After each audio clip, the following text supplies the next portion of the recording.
go. Hey, do you like that? What do you call this? Watch.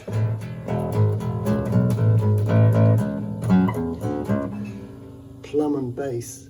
Get it? Plum and bass. Right. Okay. Should we start off with a song then? After a very silly joke.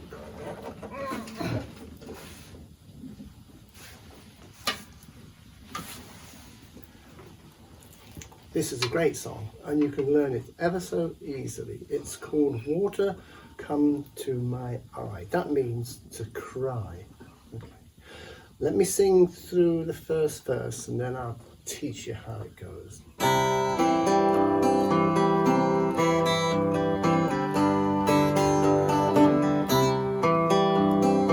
Every time me think of Liza, water come to me eye. Every time I think of Liza, water come to me eye. Come back, Liza, come back, girl. Water come to me eye. Come back, Liza, come back, girl.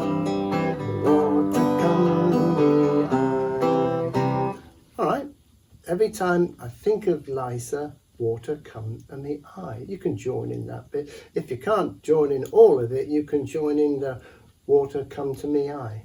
Okay, should we try it again? Every time me think of Liza, water come to me eye. Try it. Every time me think of Liza, water come to me eye. Come back, Liza. Come back, Liza. Come back, girl. Water come to me eye. Come back, Liza. Come back, girl. Water come to me eye. How did you get on with that? I tell you what's nice. A bit of accompaniment to the song. Ask your mum. You can go to the fridge and get, now be careful, get some of these. Let's have a look inside.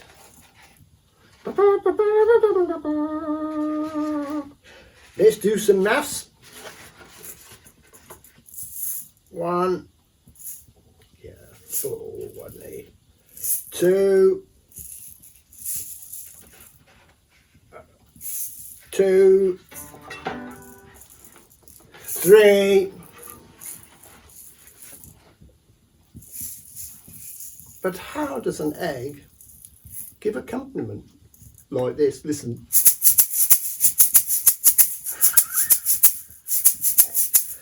Every time me think of Liza, water come to me eye. Every time me think of Liza, water come to me eye. Now, I'm not clever enough to play the guitar and shake the shakers. So, I'll put the shakers back and I'll sing it again. If you've got something that you can shake, well, you shake it with it. Let's do it one more time.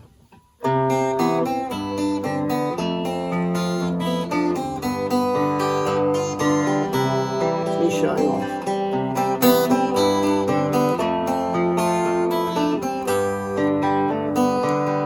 Here we go.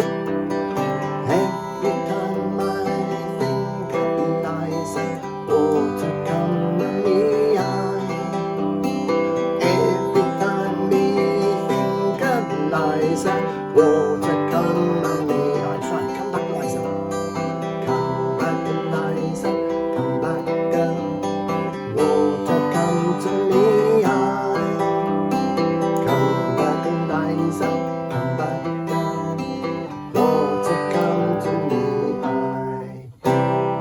Lovely. We'll do a bit more singing later on and we will have a story. But do you know what? I get lots of letters. Some of them are nice too. But I've had one this morning and I don't know what it's about. So I think we'll read it together, shall we?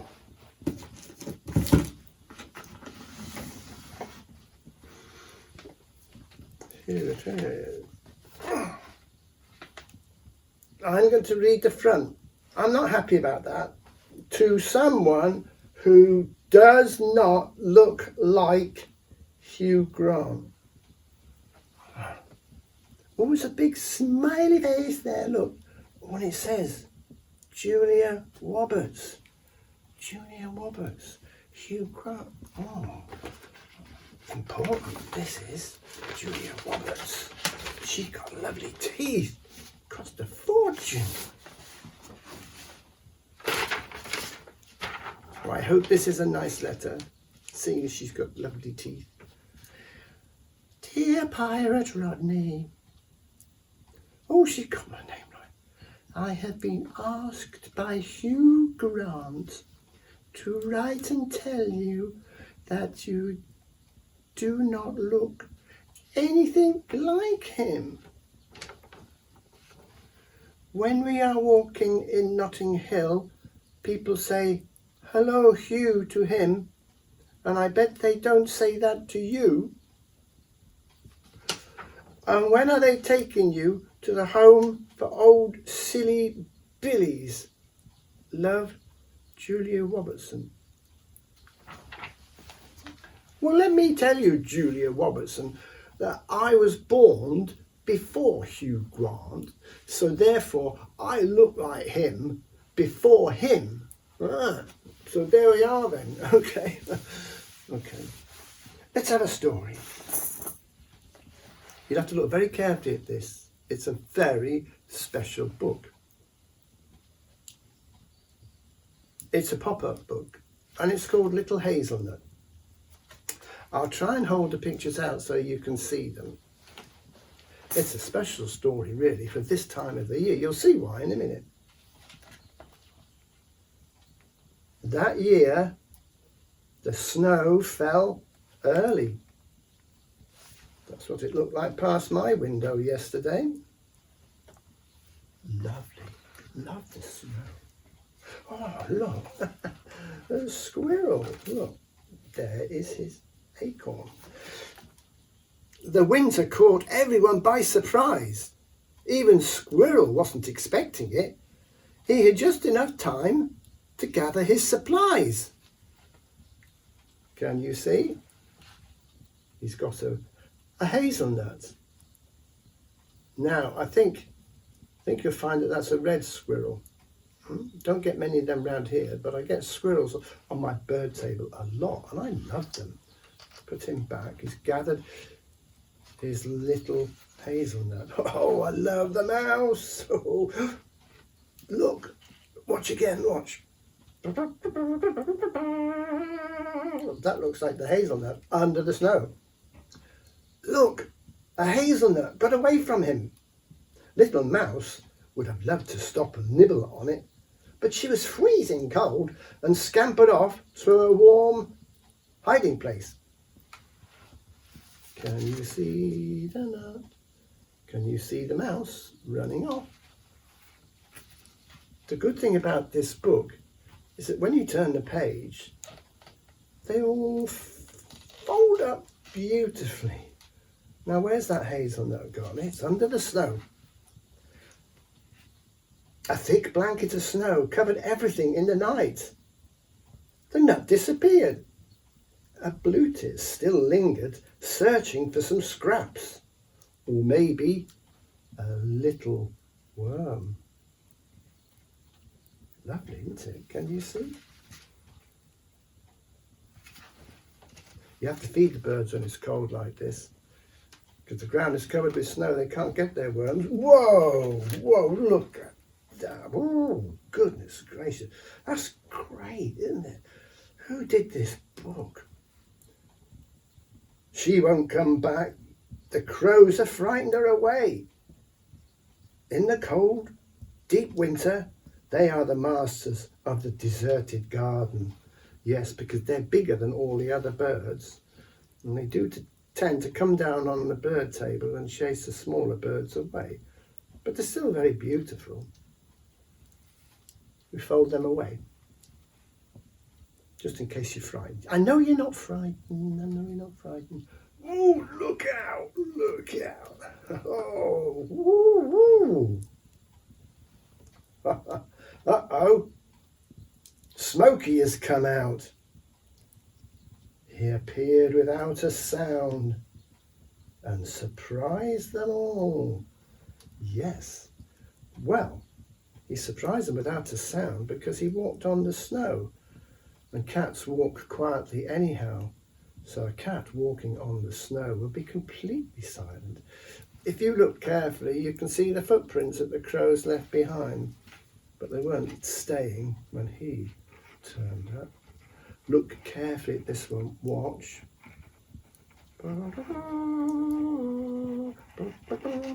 Whoa! Did you see that? I think it's the hazelnut sprouting from under the snow. Oh, look at that picture. It is, look. It's grown into a little nut tree, hazelnut tree.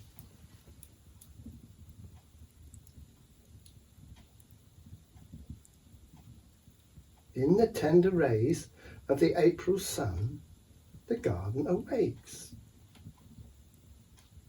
I see from the window a sapling in the lawn, and only I know how it came to be there. Well, you know too, don't you? Shall we have a quick look back from the very beginning? I'll just show you the picture so you can see how the hazelnut is growing. First of all, there's the squirrel with the hazelnut, which he drops. And there's the mouse, but he doesn't see it. And then there's the blue tit, and he doesn't see it either because it's under the snow. Oh gosh, and there's the crows. They don't see it. And here's the magic one, the cat.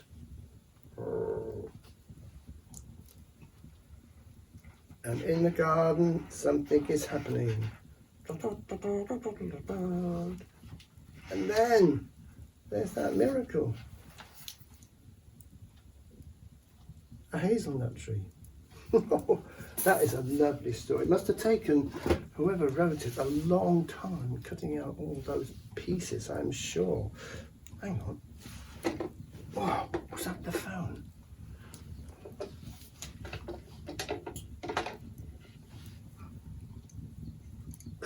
Excuse me a minute. Oh, won't be a minute. Don't often get phone. Hello? Who is it being there? Doris? Doris who? Doris Bunsen. Is the Prime Minister. Is the Prime Minister from Dowling Street. Why is you phoning me from Downing Street, Prime Minister? He say I'm not delivering the curriculum. No, I am not delivering the curriculum because my grandchildren say I'm too old for a paper round. I might break my little bones. I know. I'm not silly. No, I'm not silly. But I does maths. Yes, I done my pirate hat, didn't I? With the 1, 2, 3, with the 1, 2, 3 corners. And I did history with that cutie Mrs. Chipples. Yeah. I can't be sensible. I can't do sensible. What? You want me to do maths? I'm not doing maths.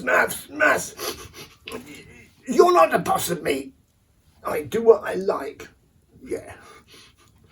Anyhow, I shall let my public relations officer say the final word to you, Mr. Prime Minister. I knew he'd say. says I'm not sensible. He says I'm not sensible.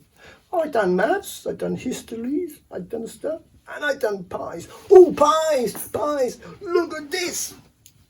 What do you call this? It's very hot. I'm holding it. It's an eyes pie. You get it? Eyes pie. It's got eyes on it.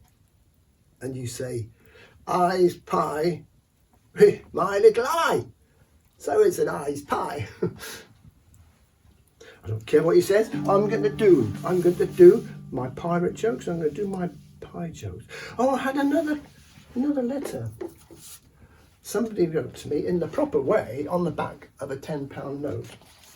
It was Mrs. Edna Plywood, and she says that she loves me playing the guitar and the pangolin, but she thinks, can I do some more rapping? Of course. Now that's a very sensible thing to say, Mrs. Plywood. I will do some rapping, of course. Now, the first thing you need is some very stout paper, and you have to fold it over. You also need sharp scissors like these. Do you see? Sharp scissors, paper, and smelly tape. And what you do is you tear the smelly tape and you put it on the wrapping paper. Now, everybody, as you know, us rappers say that it's a jungle out there, which is why I got jungly paper. Do you see? It's got a crocodile going snap, and it's got an elephant going splash. It's lovely paper. Now, the first thing is you must always fold the end of it like that, so the corners are very neat, and it tucks up like a little triangle. I've done maths. Then you get your piece of smelly tape and you put it on there. Now, here's one I made earlier. There we are. And of course, you must have a label for the recipient. The recipient is the person who is going to get the parcel. And we must have it neatly labelled, because all the little posty-woasty men in their shorty-warties can see clearly where it's going. Now this one is going to the Prime Minister. Yes, I sent him a present like this.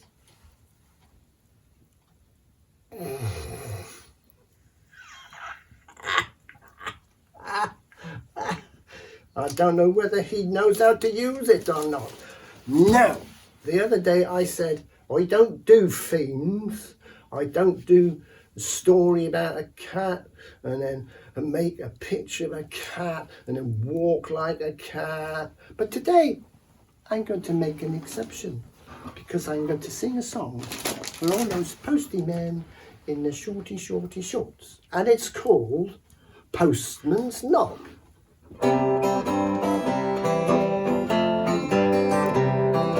Every morning, true as the clock, somebody hears the postman's knock.